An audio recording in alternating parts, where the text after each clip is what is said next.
We are live. Okay. So, first thing I wanted to take a look at was these Mexico visa options. And I thought, well, as soon as I'm going through them anyway, I found a decent website, and other people might find this interesting for their own purposes, what the different visas are for Mexico and what the options are. So let's bring it up. Okay, here we go. Oh, what the hell just happened? Bring it up. Oh, what's happening? Okay, here we go. Oh, what the hell? Okay, all right. So here we go. So basically, there's two types of immigration visas. There's non-immigrant permits, which are for people who intend to visit Mexico for a specific purchase, then depart. And then there's immigrant permits, which are for people who wish to gain long-term permanent residence. Now, for us, we're not really looking to gain long-term permanent residence in Mexico. It would probably just be a stepping stone for us to another country, which is either going to be Colombia, Costa Rica, or Panama. But if you wanted to go for the permanent residence, it's actually pretty straightforward to do. The main thing that you have to do is just prove that you have enough money to support yourself, so that you either have a job or you have enough savings to support yourself. So they accept savings or a job. So I'm just trying to find. Yeah, so it's up to 4 years for the temporary one, which is, long enough for what we're going to be there. I highly doubt we're going to be there more than 4 years. Permanent residence visa. Oh, so you've got to have 4 years as a temporary resident to get the permanent residence. So you can't just go straight for it. So that's interesting. They had a points-based system like Canada. However, details. Oh, okay. That's what they're trying to do right now, is a points-based system.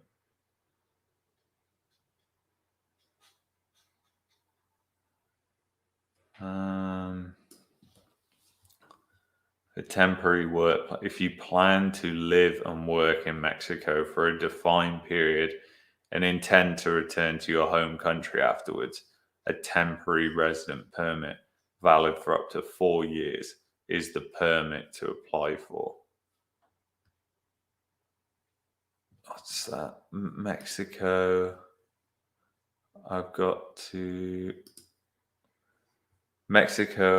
big to put in your ear. Costa Rica, my trading mentor is living there with his family and they love it there. Yeah, there's a couple of different people. I met somebody through the Tony Robbins group who is a big trader and also living in Costa Rica.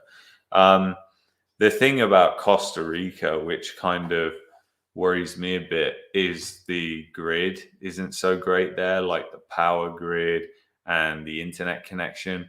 But I know a lot of people do make it out there. So I don't know how bad or how good it is. It's something I definitely have to go there and explore. I haven't been to Costa Rica. So you got to go to these places really before you figure out and make a decision. But yeah, like Costa Rica is definitely been on my list of places that I want to go, but mainly like putting Panama first, because Panama it's attached to Costa Rica anyway. Climates are very similar, infrastructure is slightly better, especially in Panama City. It's like a first world city like Toronto, apart from without the costs, and the taxes are way better in Panama, and the banking system's solid there as well. So Panama is a really good place. We're going to hopefully get there this December, and I'll be taking you all with me, so you'll all be able to go on these journeys. And we're trying to figure out about going to Mexico just to visit different spots this year. We want to go to like Playa del Carmen, Cancun, that area, look around there, and then also go to Cabo and that area and look around there. Are you leaving Canada permanently? Probably, yeah. So I doubt we're gonna come back until at least, the it needs to sort itself out. Things need to play out.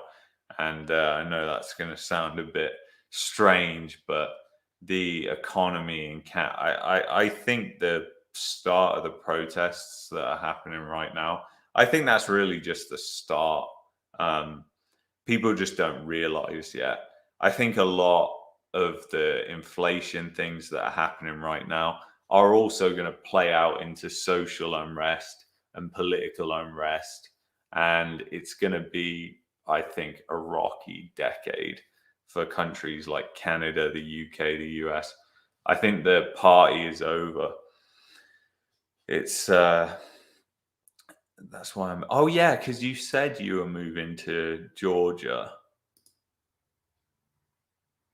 Yeah, we should look at that sometime and figure that out. So basically, to move to Mexico, the main thing you need if you're going to live and work there for up to 4 years is just to prove your funds. And I swear it said on here, but I've been looking at two websites. So let me find the other one. Because that one told you the money, how much you needed. It was a pretty complicated process of how you calculate it.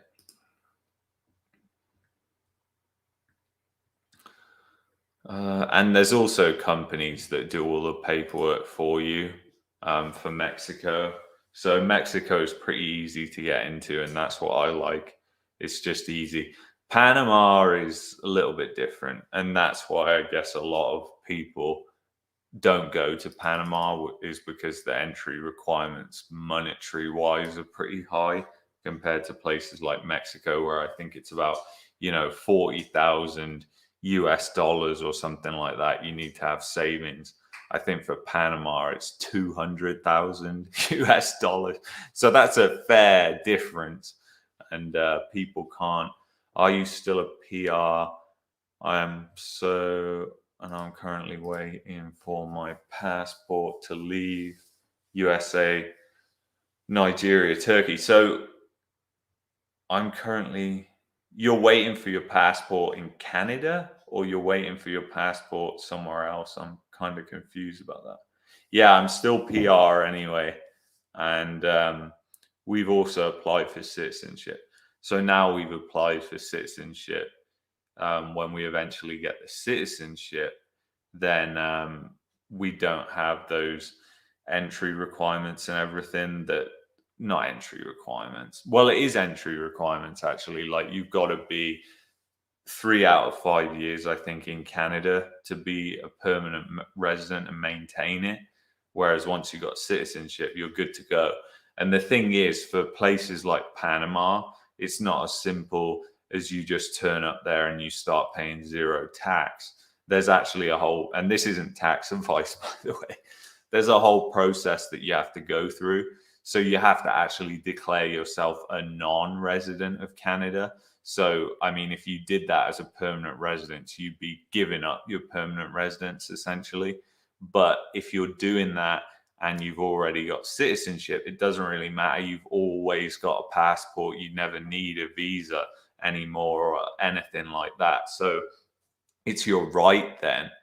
So once you leave and declare yourself a non-resident, and this is why I'm not buying property here. We're not buying property here in Canada. We're not buying anything here in Canada. And we're not setting up a business here in Canada either, is because it makes it more difficult to sever ties.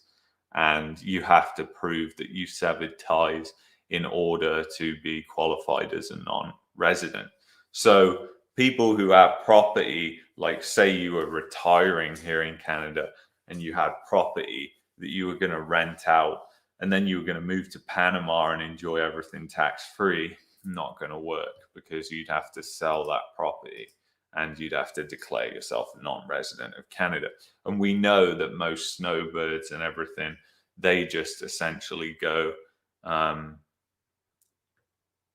the snowbirds, what was I going to say? I lost my train of thought there. Oh, they come back and forth for the healthcare. That's what I was going to say.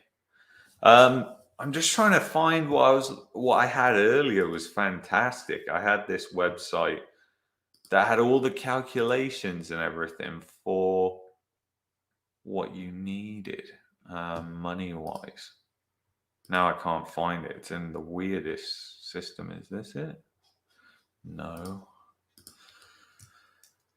Hold on.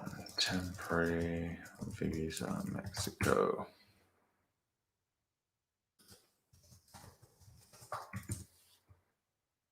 Yeah, in Canada, those are my options.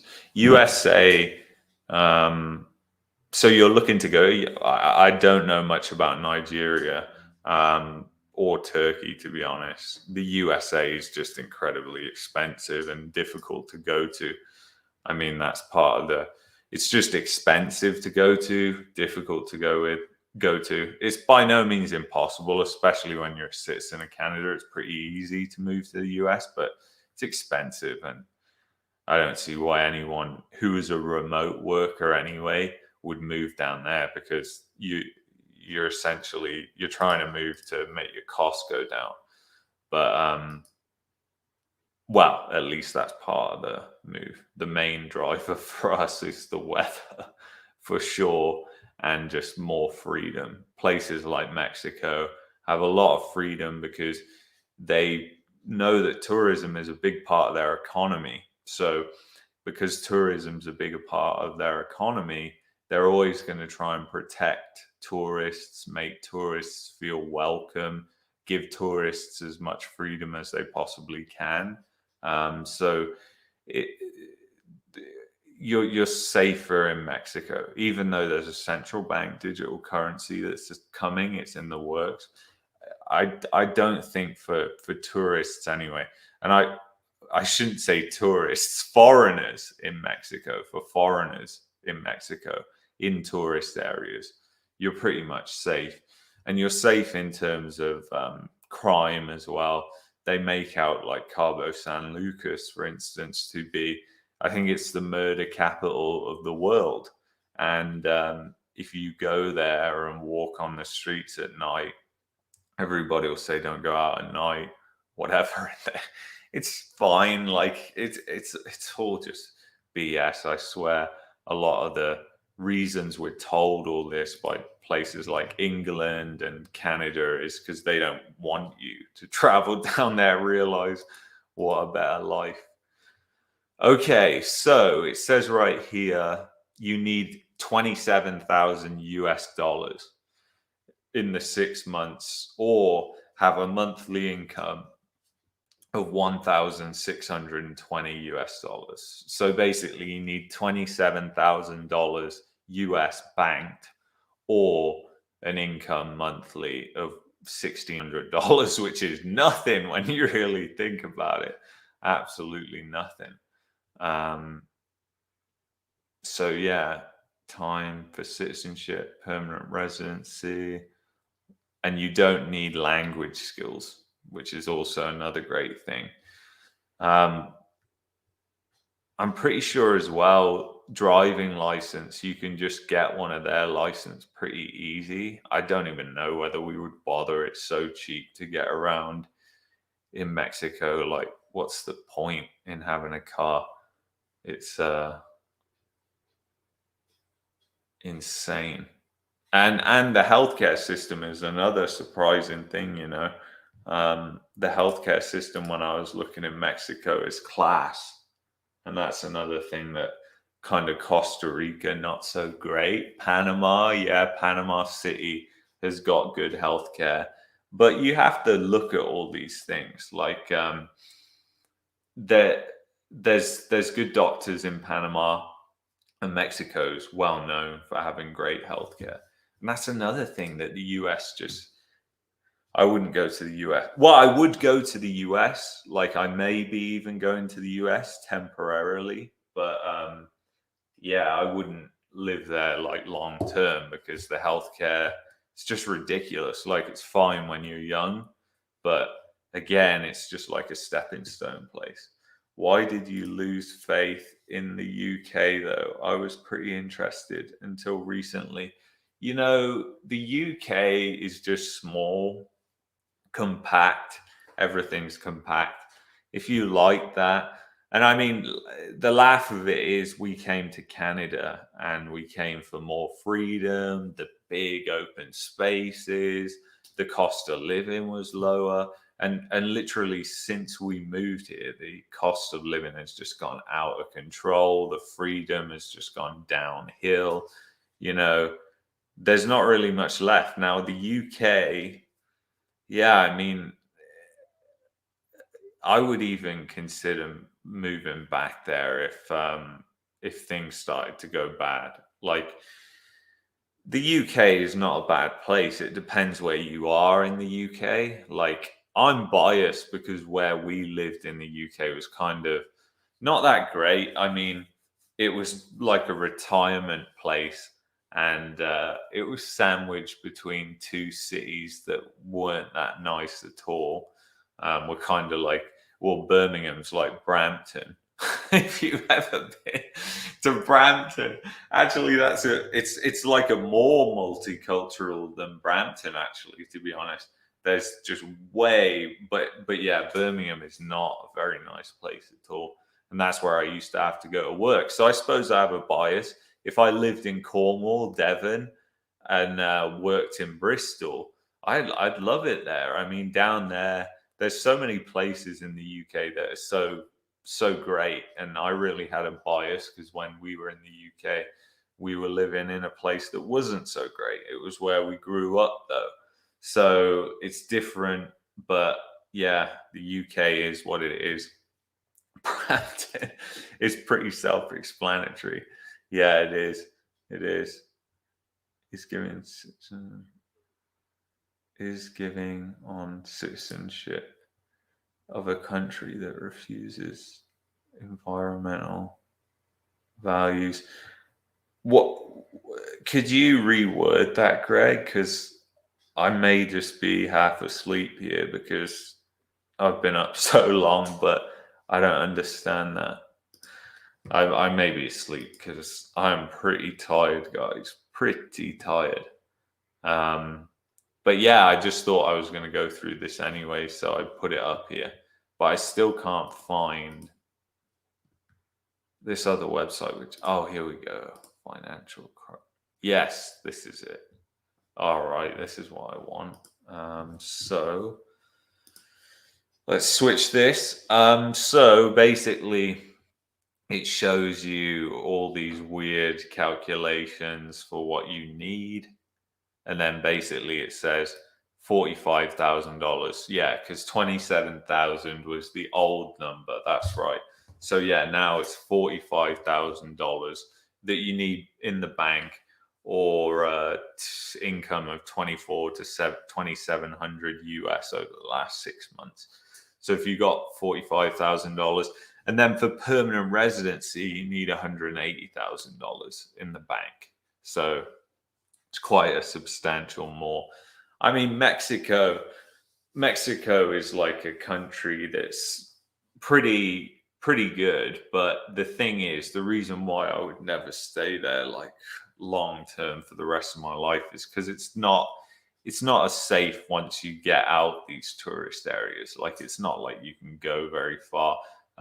So they're kind of these. Well, they're pretty big to be honest, but it's just not the same. It kind of feels like you're in your own little section, which is fine if you want to live like that. But we like traveling and going different places, and places like Costa Rica and Panama. They've got it all in terms of it's safe that you can travel all the way across Panama. You can go to the Gulf. You can go to places like Boca del Toros or Torres. I think I'm saying that wrong. But yeah, those are really, really great places, and places that I've been looking at. So yeah, like you can see $45,000, $180,000. When you start looking at, so if I just take you,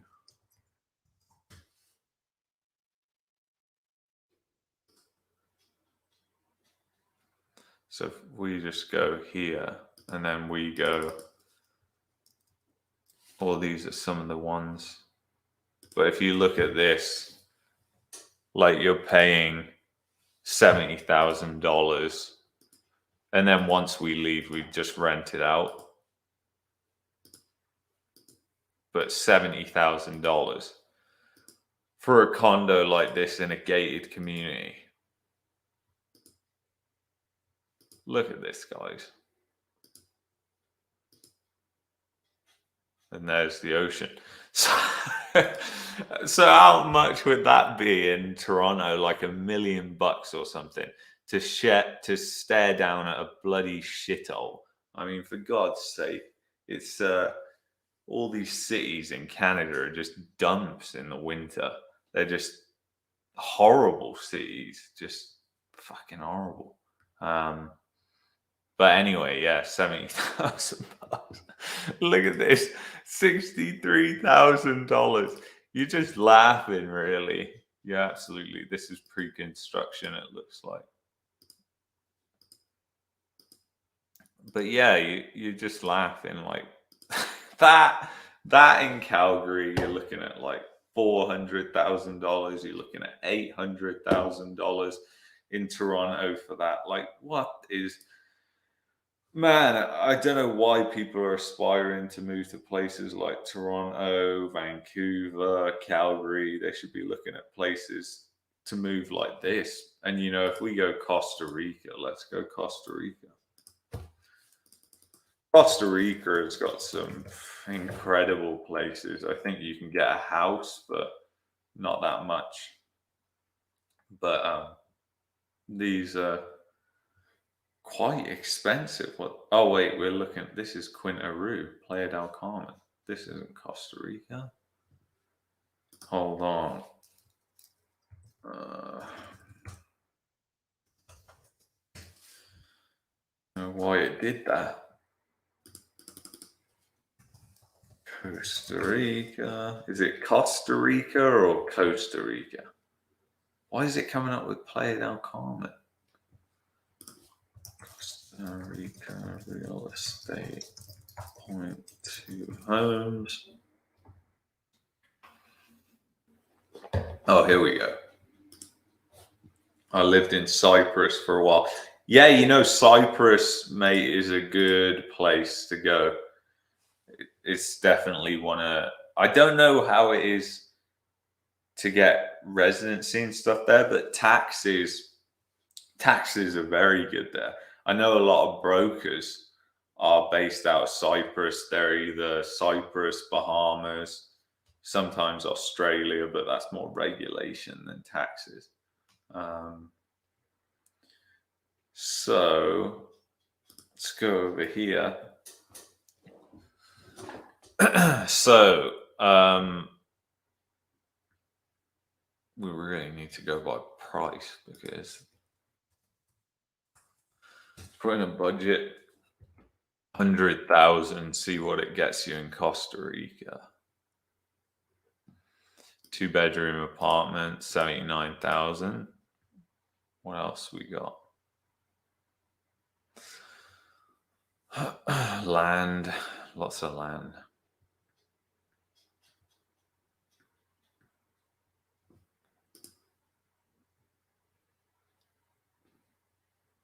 It's land. This is all land. Yeah, so I think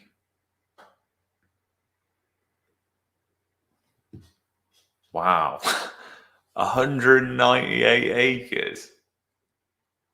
69,000. That can't be right. That can't be right. Let's go back. That cannot be right. No freaking way. No, it's just that lot, isn't it?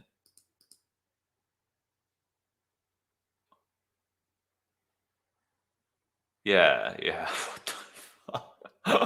I was gonna say 198 acres.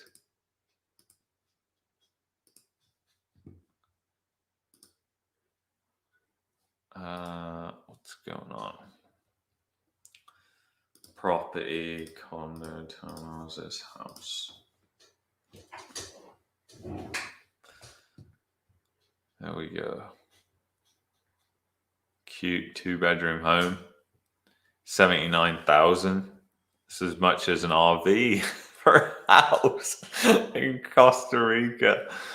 Good Lord. And your cost of living down there is just so low. So low. Like Mexico is pretty expensive, but Colombia, Costa Rica, Panama are just low. Pretty nice.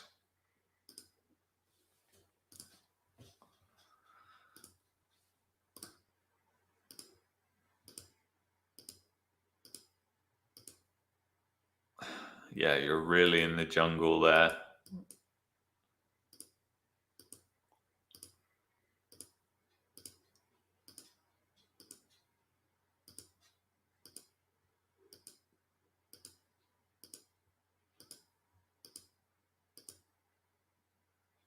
That is nice.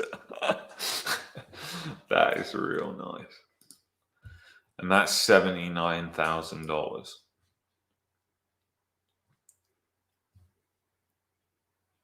Oh, wait. It didn't even show. I was going through those photos. It wasn't even showing you guys. I'll go through them again. So you've got in Pueblo Real, deal of a lifetime.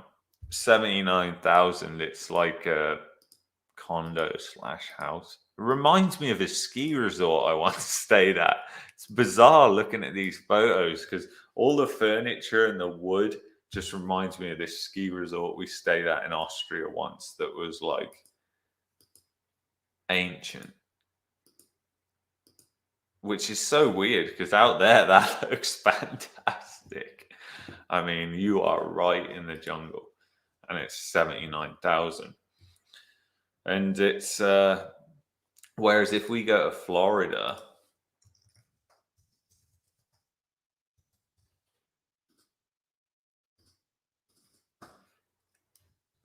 Florida,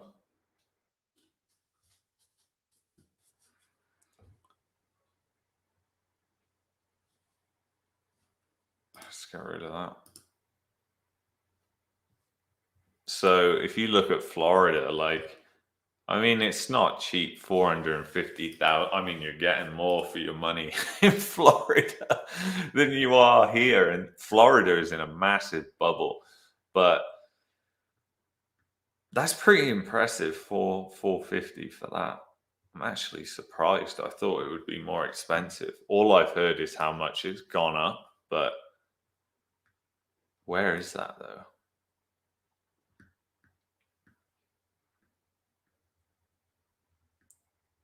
Oh, it's up in near Pensacola or Pensacola, wherever that is. Somewhere around here. But yeah, it's just insane. You know what's funny, guys, is if you go to New York, okay, and we go by map, and we go, oh God, it's come up in New York City. We go across here, Buffalo. And bear in mind, the properties on this side of the border, you're talking like $1 million for a detached house. So bear that in mind. 159,000, 189. Look at all this, guys. Houses like this are selling for a fortune. Wow, that looks old. I've never seen a basement like that before. Just curious. What the hell? It's got like a stone. Look, all those cobwebs. It's got like a stone thing. But yeah, look at all these guys. And just across the border here, you're talking like, in fact, we'll bring that up, shall we? Instead of just speculating. Niagara, get off here.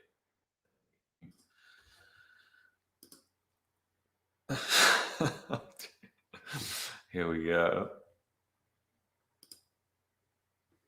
All right, so where was that island? I think it was down here, wasn't it? Oh yeah, that's right, because Buffalo's down here. Yeah, I always forget that there's Niagara Falls and Buffalo are separate places. So if you look across the river here, how much are we talking?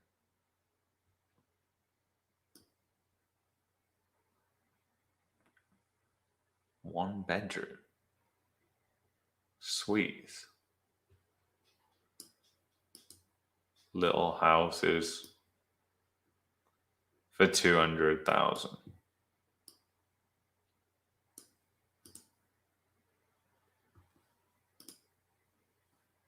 Oh, it's a lot. Oh God.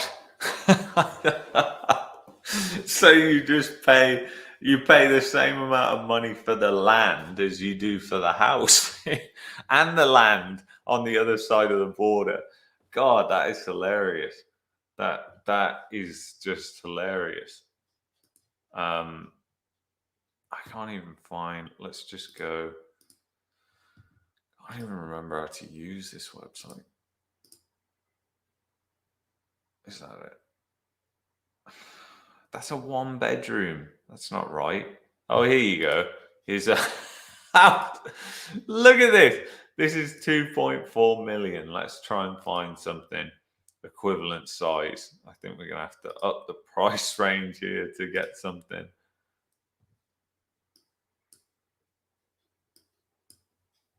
Suburbia.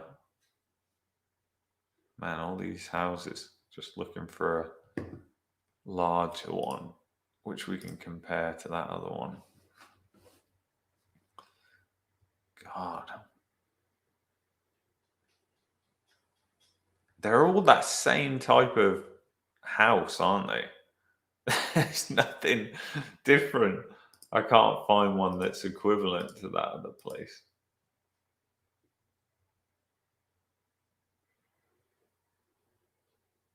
Guess you're conditioned for those cold winters. Check this doctor, he will help you. For what? Yeah, those numbers are. But there you go, like 6,000 for a house. It's just insane. And Windsor is like the same situation, which is down here, isn't it? If you go across to Detroit,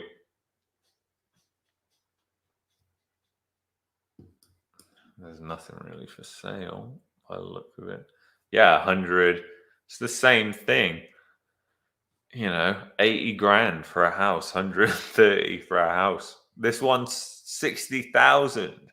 $60,000, guys. And then you go across to Windsor, Ontario, and you're talking like a lot of money again. This is the nuts thing when people argue that this bubble's somehow justified, because people could easily just move to Detroit across the border. It would be quite an inconvenience right now with what's going on with freedom and liberty. But still, it's like the same houses that are selling for 60,000 across there are selling for 400,000 in Windsor. Like, it is nuts. Absolutely nuts. Absolutely nuts. Look, 60 grand, guys. It's the same thing, pretty much. Where's that other tab? It's the same thing. And this is 400,000. Like, that is like 7 times, like 6, 7 times the amount of money just for being in Canada. And Detroit has way more opportunity, way bigger economy.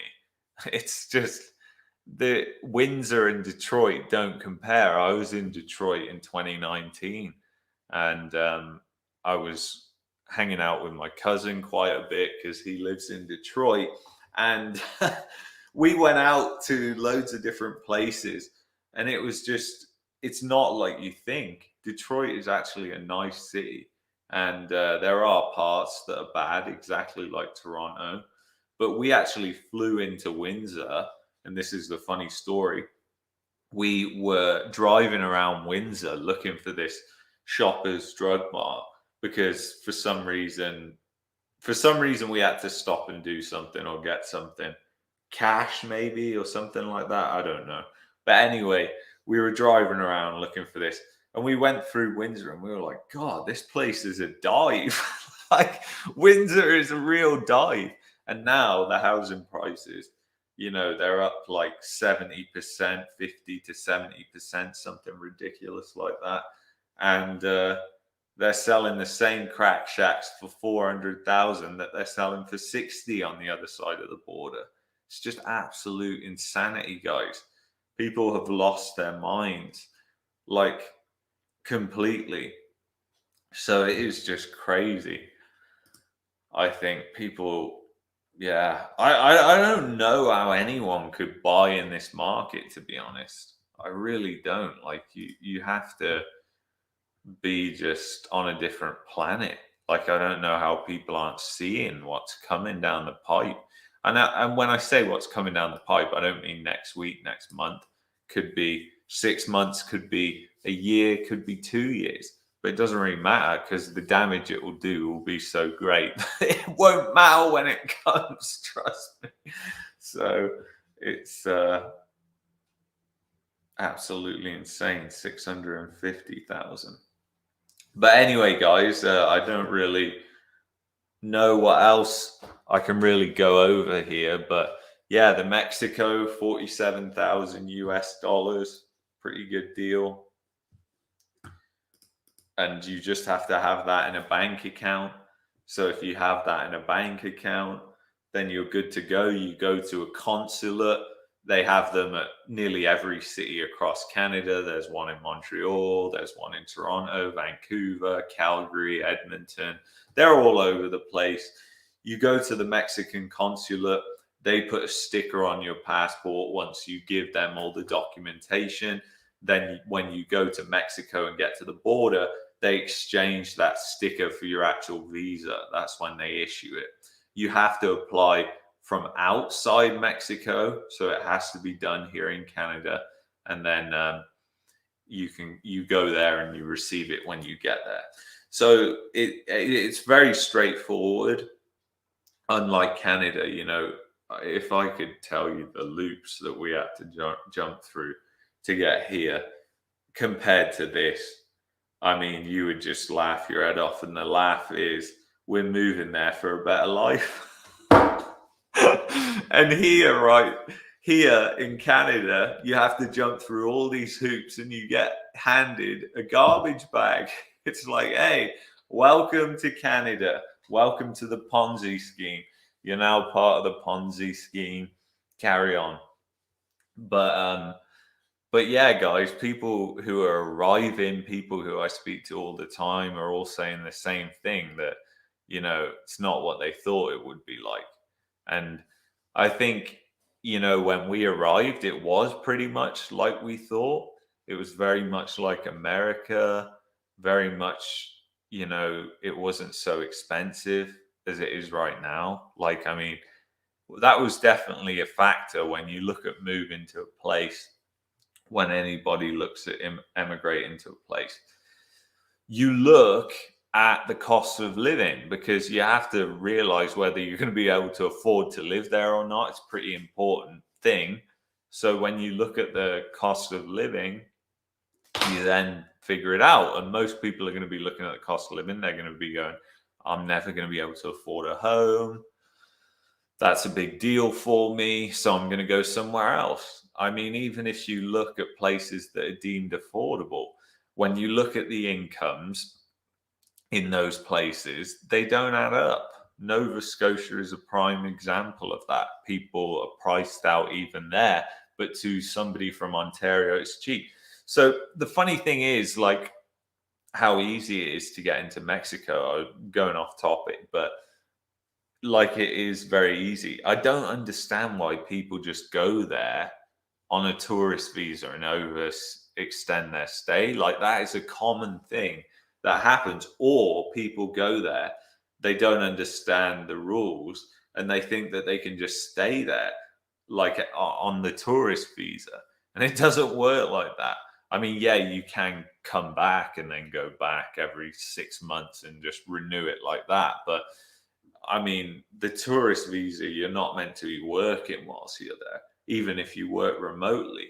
So if you work remotely or you work for yourself, you're not meant to be working, like, in a long-term thing. So a lot of people fall down that way, but it's pretty easy. You just go to the consulate, like I said, and everything gets took care of you. Whereas for Canada, the UK, places like that, you got to submit loads of paperwork to go through. There's loads of times. You know how long it takes to get issued that visa? 2 weeks. 2 weeks. I nearly fell off my chair when I saw that, because for Canada to get approved for a visa, it takes minimum 3 months. And for our permanent residents, it took over a year, and it was meant to take 6 months. So the thing is, guys, it doesn't compare. Like, we're told all the time that these countries that we live in, like Canada and the UK, and these are really great countries, and everything's fantastic here because loads of migrants and stuff like that want to come here because they feel like it's the Mecca, because that's what TV and movies have told them. But that's not really it. That's the joke of it. And I think it was when I was in South Carolina and we went to Hilton Head Island, I was talking to some Mexicans, and they were saying that life for them there was worse than when they were in Mexico. And they were saying how, like, they were there illegally, and it was just they were saying they were having a worse life, pretty much. They were saying that they wanted to go back, but they don't know how, because they risked themselves to get there. And once you're there illegally, you can't leave. So you are screwed. And that's essentially how they get trapped. They don't even realize it's absolute insanity, guys. Like, how bent things are. People think certain countries are horrible, horrible places, and it's not like that. There's more sense of community. People look out for one another. It's way safer. There's less drug addicts and homeless people. They look after their seniors and treat them with respect instead of, I mean, seniors here, they don't get looked after at all. You're kidding me. Like, I think places like Panama and Costa Rica are offering like 20% off everything for seniors. Like, it's customary in those places to have massive discounts for seniors. Whereas here, you'll be lucky if you get 10% at a restaurant on a certain day of the week. It's just a completely different type of culture. And I mean, in places like Mexico, obviously, it's really just Western American culture that's in Mexico, in the tourist areas. You've got some of the history and everything like that, don't get me wrong, but it's not like Costa Rica and Colombia, where you've got a real sense of community in those places. So it's totally different. Like, yeah, and kids can play outside. There's no worries. Yeah, on the news or whatever, they tell us that these are the dangerous places. You don't want to go there, whatever, It's just madness, madness, madness, madness. And I suppose, I'm glad in a sense that we didn't go to America first, because if we'd gone there, I don't think we would have lasted, because the vacation time is even less there, healthcare, stuff like that. especially when you're not established and you've got to deal with what you've got, the bare minimum. And yeah, but it's absolutely insane. Slovenia is a good country for Canadians. Looks like BC has Adriatic Sea, snow, and people are normal. Italy is 5 minutes. Austria close. Let's have a look. I don't know much about these places, but let's bring it up. Oh crap! What have I done? Share screen. Window. Brave. Slovenia. Here we go. So, oh yeah, so you're right by Italy. You know, I've heard about Montenegro as well. That's a place a lot of people go, and the cost of living's gone down substantially there because they were hit badly. Especially real estate prices were hit badly by 2020 and 2021.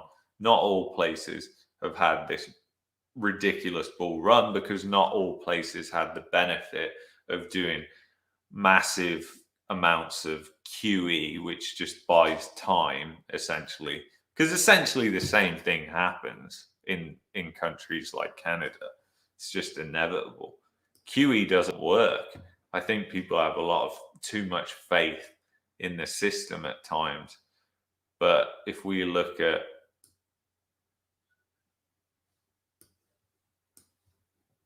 yeah, I mean, that's the first world country by the looks of it. It looks beautiful. Oh, that's better. Photos. Wow. Yeah, that looks nice. That looks really nice. European culture is just incredible. Wow, look at that.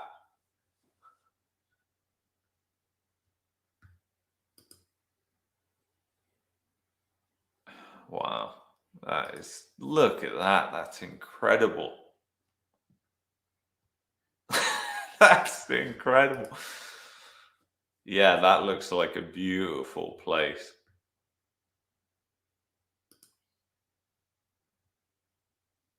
So is it expensive? Slovenia property for sale. Let's have a look. Whoa, that's cheap. 25,000 euro. Wait, euros. I don't know how much a euro is anymore.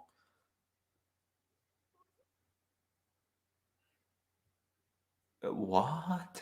That can't be that whole building. No way.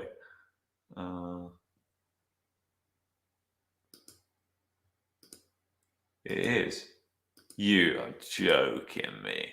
This whole property, it needs a lot of work.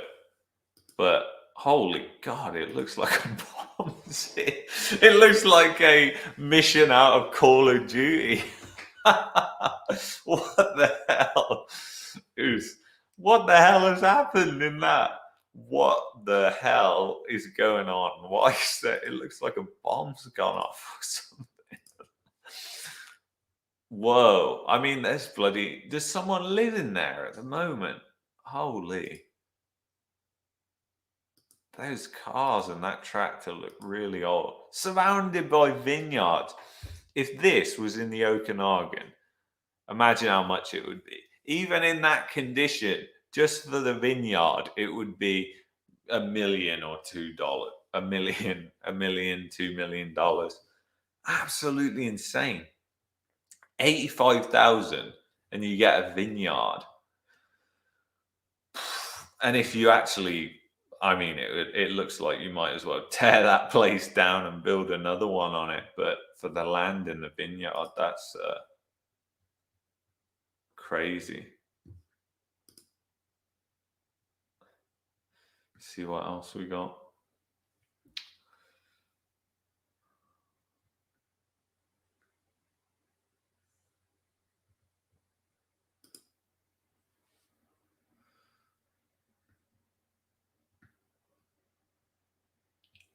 Wow.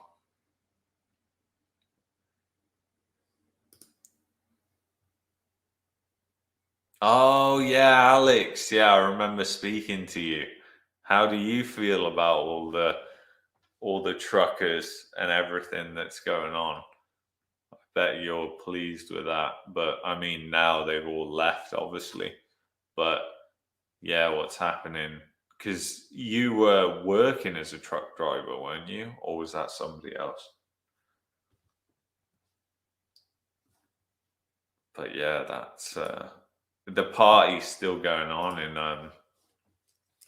Ottawa, I believe.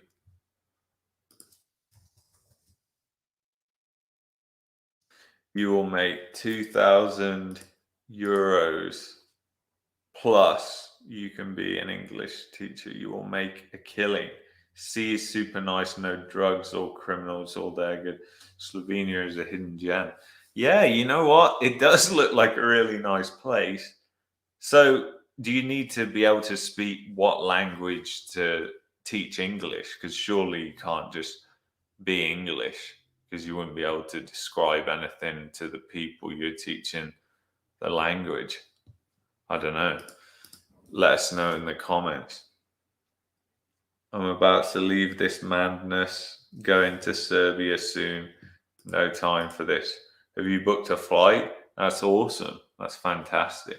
I think anybody who gets away from this as quick as possible is really the winner. And there's lots of people that have gone or are going.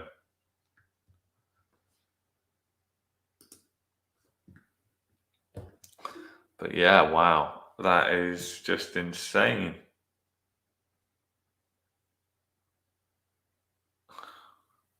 Well, I guess I'll leave it there, guys. I don't want to hold you on all too long, but I hope you kind of enjoyed something and got something out of our little discussion on here. And thank you, Alex, for showing up. Joe, take me with you. I'm Ubering right now, mate. Yeah, check out this channel. It's really good. New guy just moved to Toronto.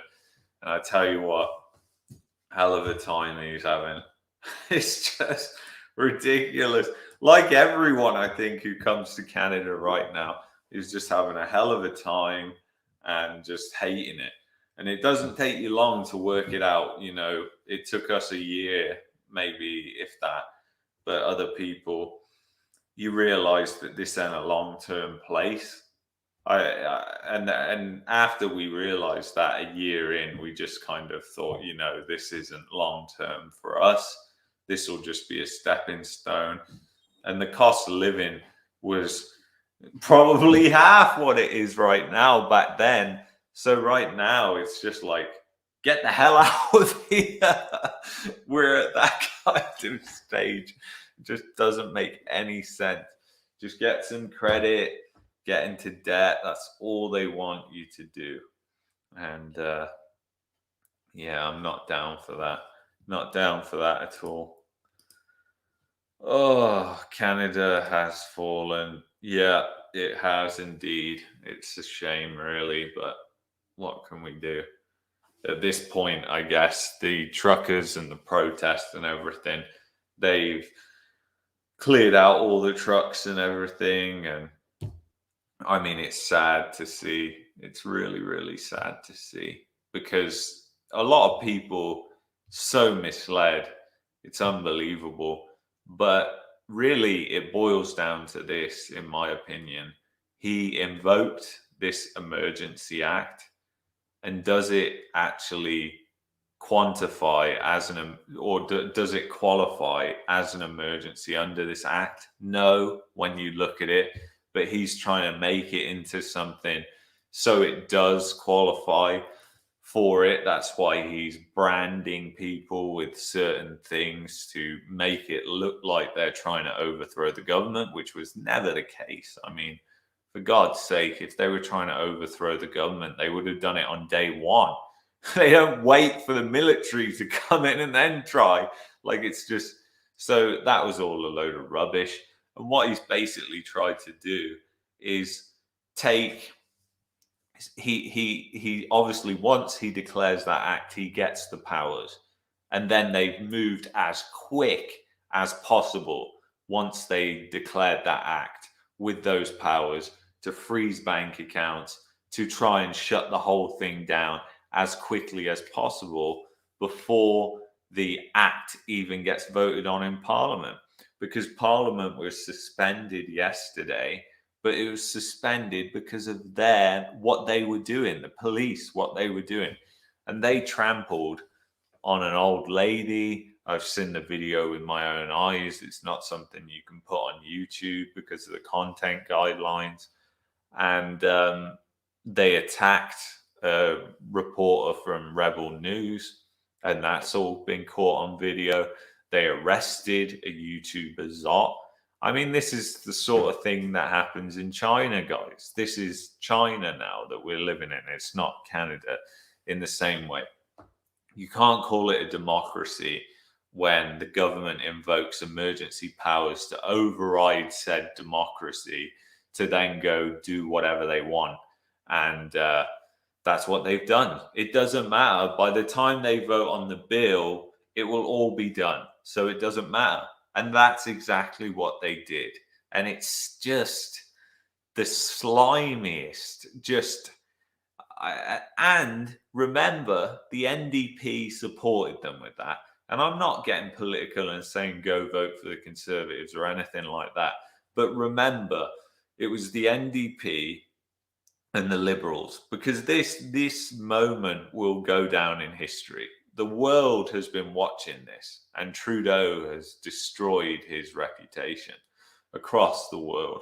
Even China poking fun, saying, hey, even we didn't evoke the Emergency Measures Act or whatever in Hong Kong when there was massive riots and protests and everything. I mean, that act is meant for like a situation if you've got a civil war, not a protest in one city in the country that was peaceful and contained. And then they go, hey, those guys over there, they're trying to overthrow the government. Despite the gates were open, everything was open. If they wanted to do that, they would have done it on day one. But I think what this really is collectively is just people coming together who are sick and tired of the government, who are sick and tired of all the mandates, who just want their lives back. They want their old way of life back. But the thing is, that old way of life is gone now. The cost of living has gone up astronomically. The economy is in a super bubble. And any means of getting back to normal is never going to come. The next thing that comes along is recession, more unemployment, more social unrest, more crime. That's what Canada has down the pipe. I feel sorry for people who are coming here now, because it's just like, you know what? Who wants that? Who can recommend that? Yet there are YouTubers out there recommending that. They're saying, come on over here, it's fantastic. Some of them realtors, mortgage brokers, they've all got financial interests in these people coming over, or that's what they want. So, I mean, I have no financial interests in what people do. I just have their best interests at heart. And again, people have the freedom to choose to do whatever the heck they like. But all I can say is that Canada has totally lost its way, but that was a given anyway. And I've been saying for a while, in fact, it's funny, if you go to my other channel, there's a video that I did in November, and I basically predicted this in not so many words. And that's not being smart, because I ain't no smart. I'm not the smartest cookie in the box for sure. But I basically just saw the writing on the wall. I said that people just get pushed and pushed and pushed until they don't get pushed anymore and they fight back. And I'm not talking about violence, but protests, coming together. That's exactly what happens. Social unrest happens. Americans took to the streets in the 1970s. Inflation was a topic in the 1970s like it is to this day. So the thing is, what's coming is just not good. And crime, especially crime, is definitely going to rise. It's going to rise substantially. And I think countries that will benefit will be outsourcing countries like Mexico and Colombia and places in Asia as well that are going to benefit off the more outsourcing that will happen. Because if 2008 is anything to go by, when businesses look to cut costs, they look to move their manufacturing base and everything like that. So, yeah, it's just kind of crazy. Anyway, guys, thanks so much for watching, and I'll see you in the next one. I'm out.